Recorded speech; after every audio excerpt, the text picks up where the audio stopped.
welcome back to Queen Bees and welcome back to me, Hopefully you're having a wonderful day. Subscribe, comment down below, like this video. Watch it up to the end or watch my other videos. Let's get it. What a intense last episode that was. And another intense episode this would be, I think. Or maybe half of it. You understand, don't you? You two have a reason to exist. A scabbard without a sword, is it? And your other half is on the dark side of that moon, way up on high. And you don't have the wings that will carry you there. So even if I'm not your rightful bearer, why don't we cooperate for a little while? Alright. Blinding. Flashing. What the?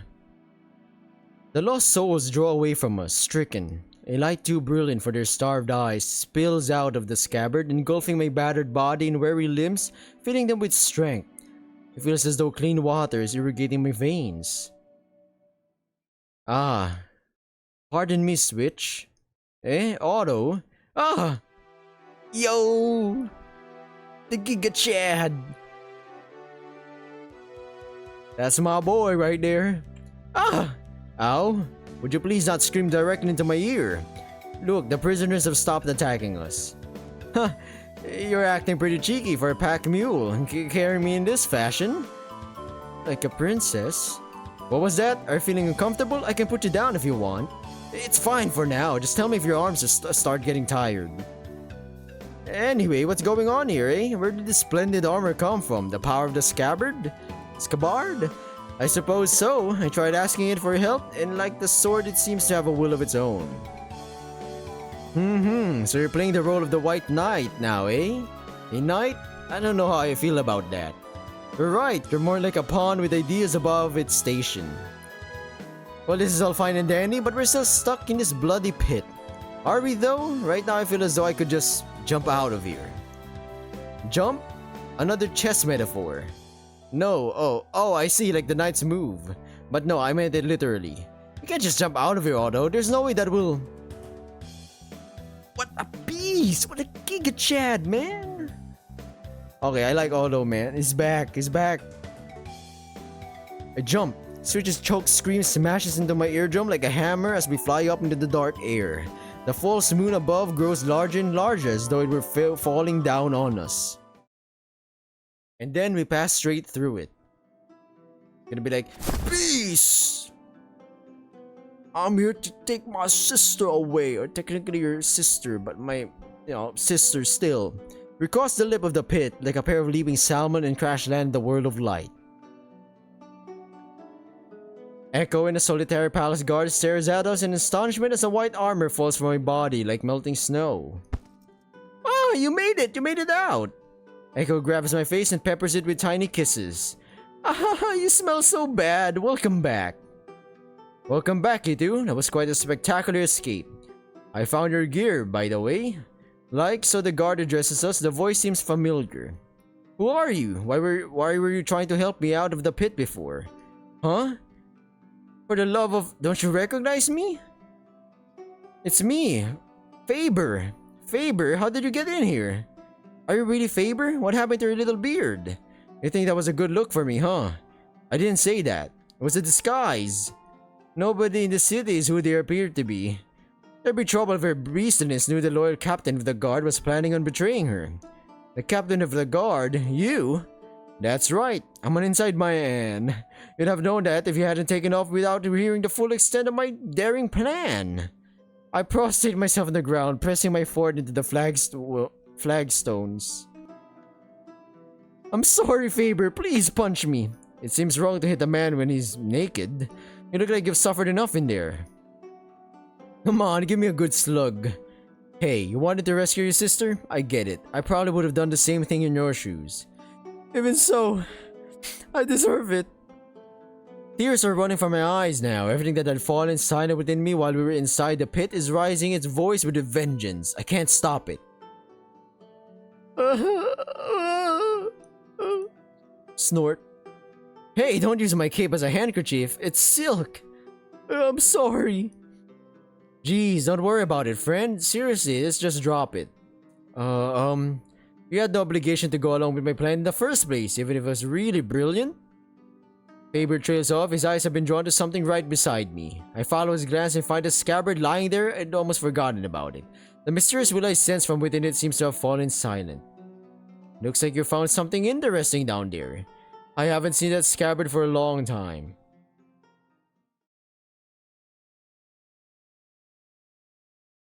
Hey, it's the captain! A slurred cheer erupts from the group of rowdy-looking men sat at the foot of the tall staircase ascending further into the palace. The men are all carrying tankards. The steps around them are littered with the sundry debris of food and drink. Judging by their attire, they're palace guards, but contrary to what one would normally expect, they don't appear to be trying to guard anything. Looks wivim, look at the prisoners. Another cheer. I feel just awful about throwing such a pretty girl in the pit. I sure am glad she managed to escape. Viva freedom.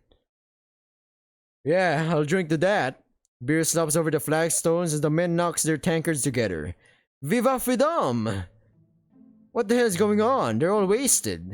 Are they usually like this? Drinking on the job is something I've strictly forbidden. And yet here they are. You're running a tight ship here, Captain. As their captain, I'd like nothing more than to line them up and show them some discipline, but that would be looking a gift horse in the mouth in this case. A gift horse? I'll just have to swallow my pride and take it as a stroke of good fortune that they aren't going to give us any trouble. Agreed. Even if we have two strong swords and this potent healing artifact, it won't do us any harm to keep a low profile. I'm sure you'd be reluctant to turn your blade on your men anyway. I'm resolved to do whatever it takes to rescue my girl. We dissolve our hushed conference and make our way past the revelers, politely declining the various drinks that are proffered to us. As we ascend the tower, we encounter yet more gatherings of convivial soldiery and servants. It's as if the whole building is in the midst of a reckless party. A girl clad similarly to how Brownwind was shrieks and laughs as she piggyback rides a shirtless man down the corridor. A sheet of dirty bed linen that was tangled around his foot comes loose as they pass us by. Just now, was that one of the beast's concubines? I think so, but they shouldn't be allowed to leave the upper floors unescorted. If things have gotten this disorderly, then... The sound of hurriedly footsteps approach our position interrupts our speculation. A servant is coming down the corridor, a big basket piled high with yet more soiled linen in her arms, or linen. Linen cloth. I think it's linen. We can't see her face for her burden, but judging by her posture and general air of preoccupation, she's still sober. Oh, there's more here. Just how much mess do they intend to make? She sets the basket down and reaches for the linen at her feet. Arby! The servant freezes with her arm extended and looks up at Faber. The expression of her surprise on her cute features quickly gives way to panic. Abandoning her basket, she turns and scrabbles away in the direction she came. Wait!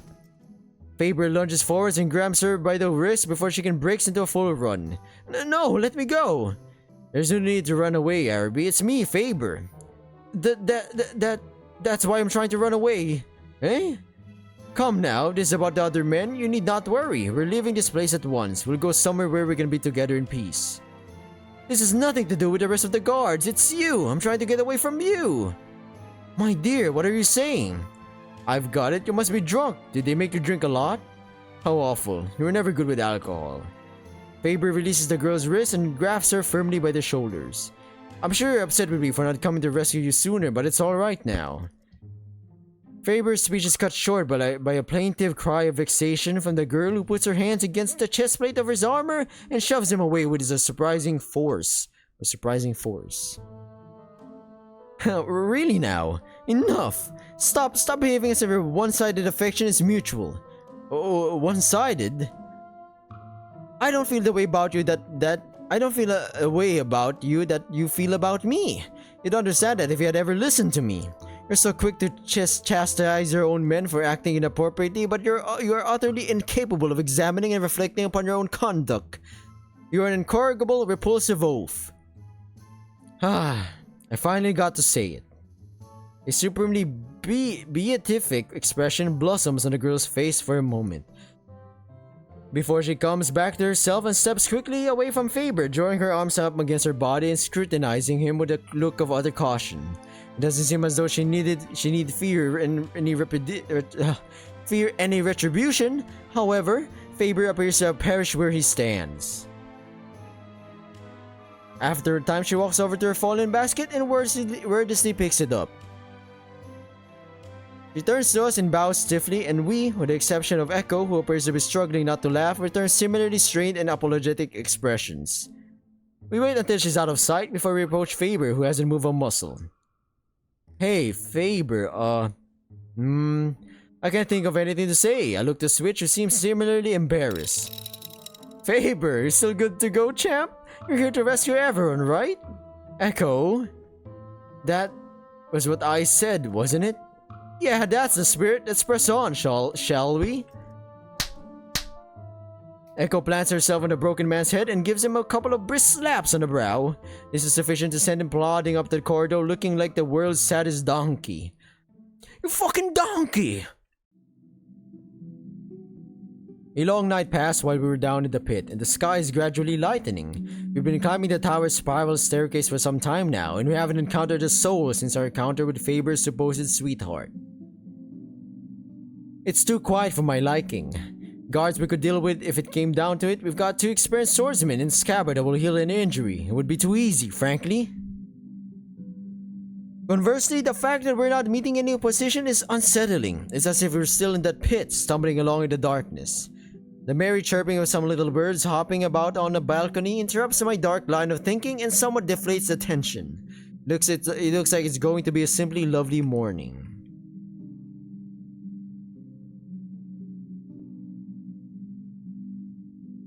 Okay, if you're the captain of the guard, why weren't you able to rescue your girl sooner? You think you're walking into a trap? Recent events have given me less cause to trust you. You made yourself an enemy of all women. The muscles in Faber's face, perhaps as a reflexive reaction to female attention, attempts to pull his features into their formerly lively caddish configuration. Allow me to put your heart at ease. Yeah, just humor me. Well, to put it simply, my men and I aren't allowed anywhere near the business harem. In fact, all the upper floors are outside of our jurisdiction. I mean, doesn't she trust us? You're betraying her right now. She started it. The upper floors are guarded by a cohort of foreign eunuchs who answer to her beastliness directly. They're mercenaries of some kind. Eunuchs? Castrati. What language are you speaking? Castrated. You mean they've got no balls, yes? They're not uncommon in Casper. So wait, what happened to their balls? Give it a rest. They might not have balls, but they're scary guys, highly skilled and unfailing loyalty to whoever's employing them. I don't want to tangle with them if you can avoid it. Are they going to take our balls? I love Otto, man. He's like, no. This is the discussion here right now. This is more important. We continue our ascent through the seemingly deserted palace and arrive at the last landing before the throne room without a single encounter, only the occasional distant sounds of folk in good cheer. No guards, no eunuchs, nobody. The way things have been going so far, I wonder if she's even going to be here, or to be there. She's there alright, I can feel it. From the scabbard, he wants to be whole again. If you say so. This is it then. Everyone ready? We're about to jump her, everybody. I think we got a higher chance now. We surmount the final set of stairs and find ourselves at the very top of the tower, alone under a faintly luminous pre-dawn sky. The roof and walls of the room are fitted with many large windows, allowing the soft light to suffuse the high chamber. On a dais in the center of the room is a throne for which the throne room is so named, but it stands empty. Empty.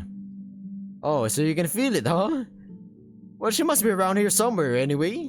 I stalk across the polished floor and step up into the dais to inspect the throne, anticipating the discovery of a hidden mechanism that, when operated, will reveal a secret passage of some description.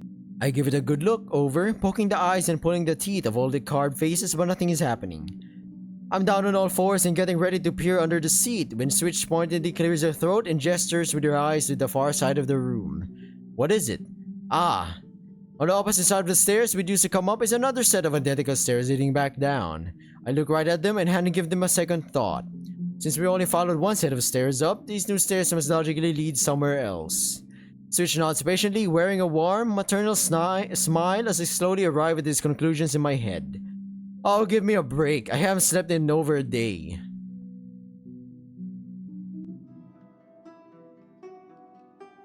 The stairs lead down into an intimate, sweet-smelling room which must be the beast's harem. At the far end, on a heap of embroidered cushions and surrounded by empty bottles and discarded cups, are Brownwyn and the beast.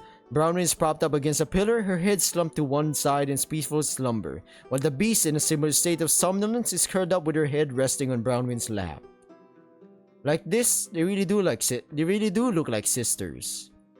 I would probably think it was sweet if I wasn't so keen to rearrange the younger sister's face and tip her out of the nearest window for poaching my spot.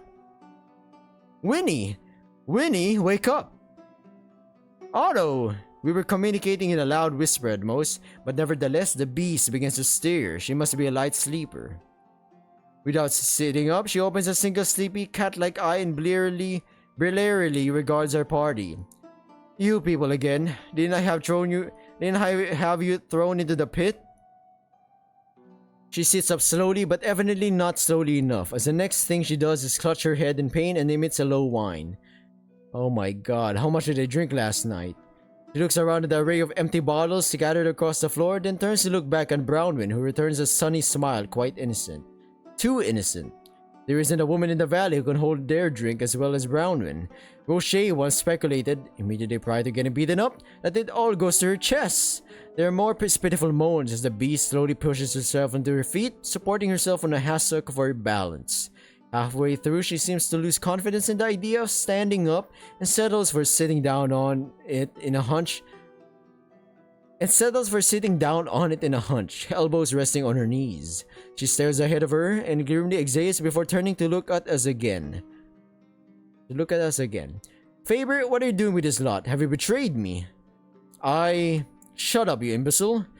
But everyone betrays me. You just can't find good help these days.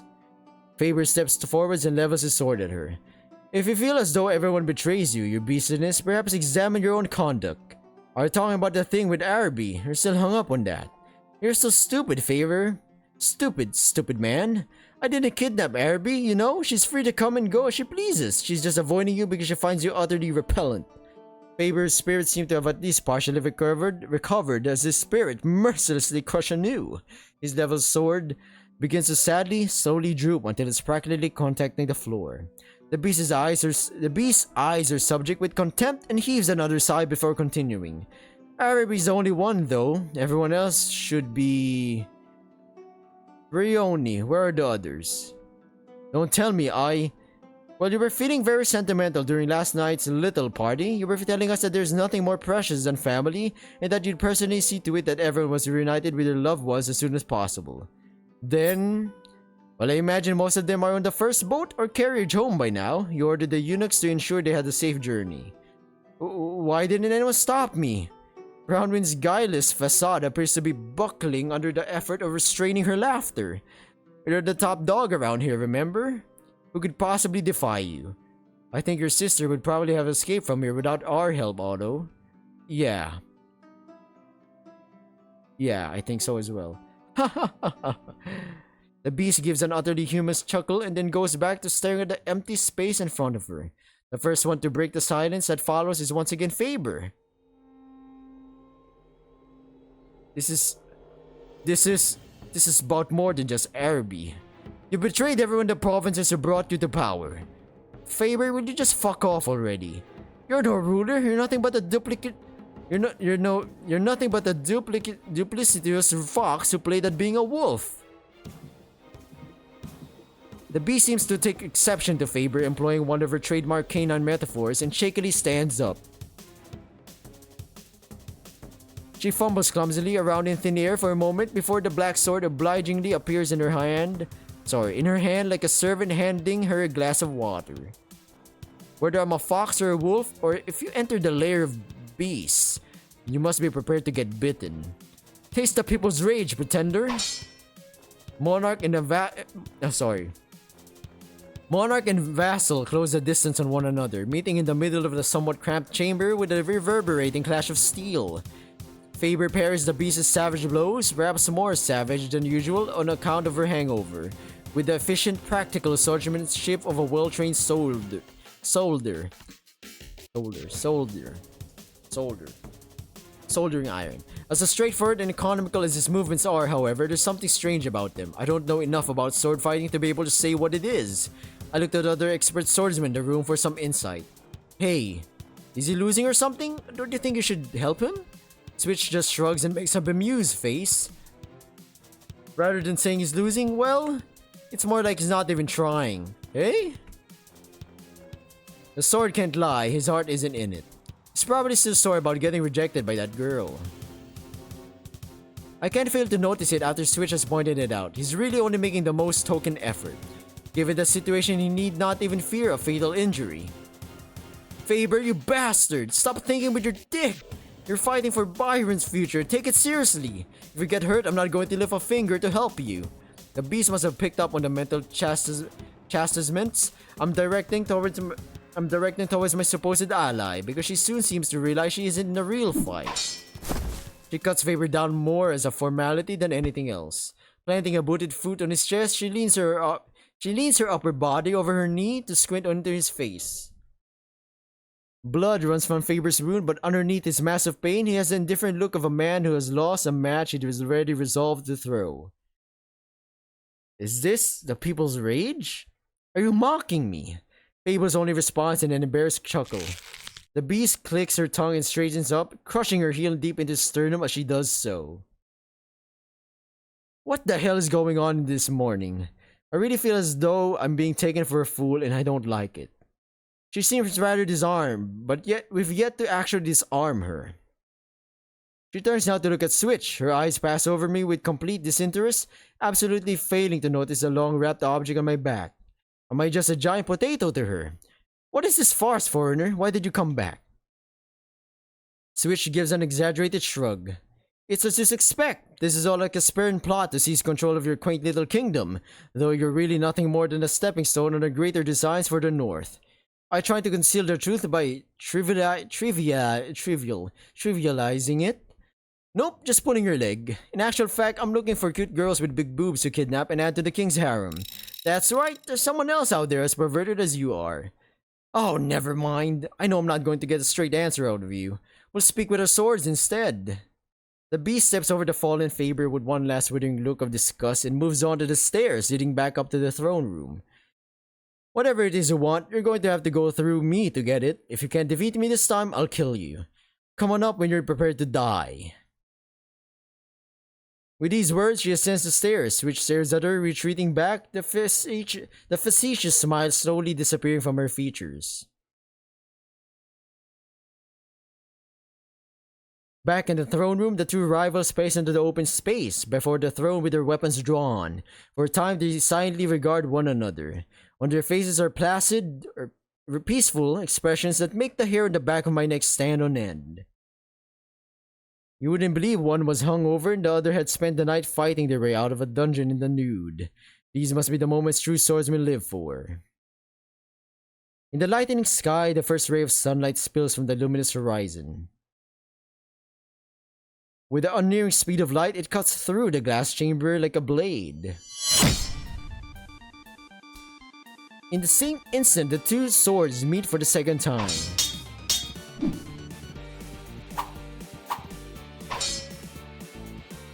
You might have gotten a bit prettier since the last time I saw you. Thanks, I wish I could return the compliment, but you look like hell. Are you in love, perhaps? Surely not with a dopey-looking hayseed you've been dragging around with you. Naive, you're too naive. If you love him, you shouldn't have brought him here. You two should have just stayed together in that filthy pit, rotting away forever and ever. Who's in love? I'll be honest, I can read you like a book. Quit your yapping. Oh, you're downright cute now. Shit, I'm starting to envy lover boy over there. Wipe that moronic look off your face, Otto. She's just trying to psych me out.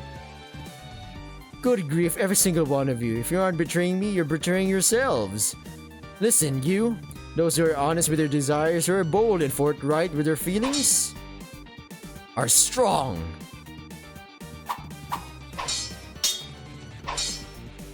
The climax of a particularly fierce exchange of blows results in a distance appearing between the combatants. The beast takes an opportunity to don her black armor and switch to cast an enchantment over her sword. Okay, now they're fighting full power.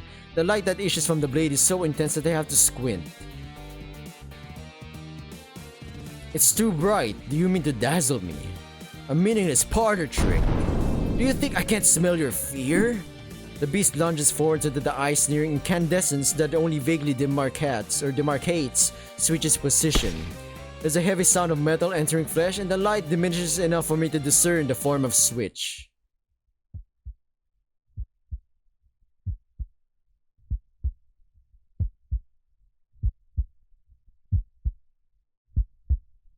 Skewered up to the hilt on the black sword. I have to get over there. I have to do something with the power of the scabbard. Wait, Otto, don't do anything rash. Keep believing in Switch. What? Echo is no friend of Switch's, but even she wouldn't look so calm now unless she's realized something I haven't. Of course you couldn't see anything either. Whatever you're trying to achieve with that gamble, your bad judgment has cost you your life. If I had seen it coming, I would have avoided it reflexively. And then I wouldn't have been able to do this. The sword of light blazes. Remember, she's like a fencer. The sword of light blazes brightly once more and flashes across the narrow space between the two women. When the light fades away completely this time, the Black Knight is gone. Brandy, the runaway princess, is staring dumbly at the gouting stump where her right hand used to be. I hear her scream, but her mouth doesn't move. No, her sister is the one who screamed. Brownwind is very far away from me, it seems. I tear my attention from Switch long enough to call out to her. Winnie, everything will be fine. I found our trump card. Just make sure your sister doesn't do anything reckless before I can get to her. Yes, I understand. I turn back to Switch, who is staggering in my direction. Her complexion ashen, blood coming in rhythmic spurts from the gory installation of sword and severed hand jutting out of her midsection. I catch her before she falls. She's heavy. Magic scabbards or whatever can go to hell. A person's life is heavy. Otto, please pull it out. I feel like I'm gonna be sick. Yeah, no problem. Switch, you can relax now. I probably shouldn't relax too much. Right. This is usually what happens when you play things by ear. Sometimes it can't be helped. I wanted to fight her. Switch? Damn it, here goes nothing. I place my right hand over the severed one, still pridefully gripping the hilt of the sword. It's still not a large hand. Gently, I begin to pull. It's harder to remove than I imagined it would be. With the thrill of battle fast ebbing away, the pain of her wound assaults Switch empathetically, rousing her from her stupor. I try and hold still. She bites on my neck to suppress her cries, and I use my free hand to hold her tightly against my chest. It's probably going to make the job harder, but I feel as though she'll disappear if I don't. It must look just like the two slow dancers we encountered down in the pit. By the time I pull the blade free, I feel as though I've been drained by blood myself. I try to drop it, but I can't open my hand. I awkwardly lay Switch down on the blood-soaked floor and pull the scabbard free of its wrapping with my left hand. Okay, it's time to do your thing. Come on, just like before. And just how did I do it before? Don't do this to me. Don't do this to me.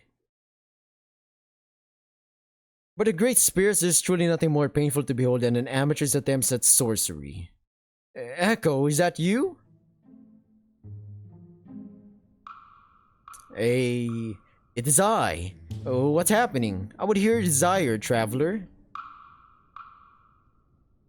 This is why humans are so... I'm throwing you a bone here, Otto. Did you really think a total layman like yourself would be able to draw forth the scabbard's power outside of that pit, where it was positively soaked in the most potent antediluvian magic? I don't know. You don't know? Oh mercy, this is why I like you, Otto. When it comes down to it, you understand your place in the world. I feel like I'm being insulted, but whatever. What do I have to do to use the scabbard? It'll be needing a little bit of knowledge and a little bit of power, both of which yours truly would be quite happy to grant to you. We'll make it another exchange of favors. I'll help you out now, and at some point in the future, you'll do something for me. Just like before. How does that sound? That sounds... great! I'll do anything, Echo. Just help me. It's a deal then.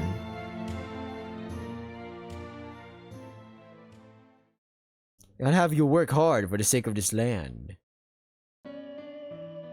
What was I just... What are you staring at me for? This is all down to you, Otto. Right. I must have been overthinking things. Some might be forgiven of me, given the circumstances.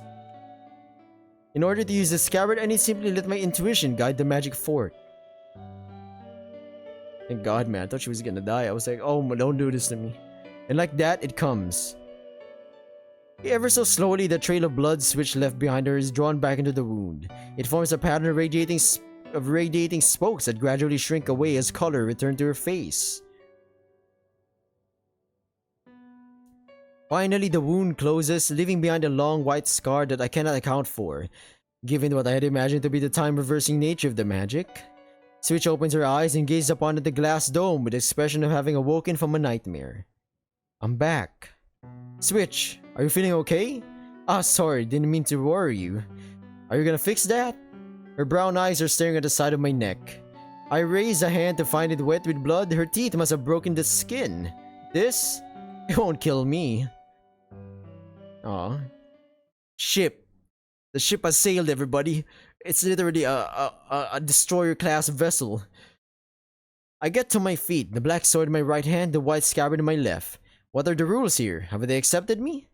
Heady visions of conquest and glory swim before my eyes. If things keep going like this, I could be king. I could wash the foul city below me of sin and ill prosperity and bring justice and plenty to the suffering provinces. Yes, it's surely divine providence that one of humble origin like myself should become this kingdom's redeemer. Everything until now was a trial to prove my worth. A small hand tug sharpened in my ear. Ow! Aren't you forgetting something? Echo draws my attention to a pasty, blood-soaked figure who has just appeared at the top of the stairs. Oh yeah. Can't you work any faster? I just can't find the enthusiasm somehow. It's no fun if it's a guy, huh? Sorry. When Faye were back in shape, there remains one more deed of me to work with the scabbard. The two princesses are where I left them. Brownon has lain the responsive, barely unconscious Brandy down on the floor and placed her head back on her lap. Brandy's stumped arm is bent at the elbow, sticking up in the air like a stiff leg of a dead dog.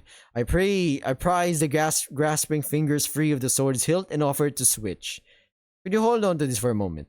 She accepts it with a grave expression, handling it as though it were something foul.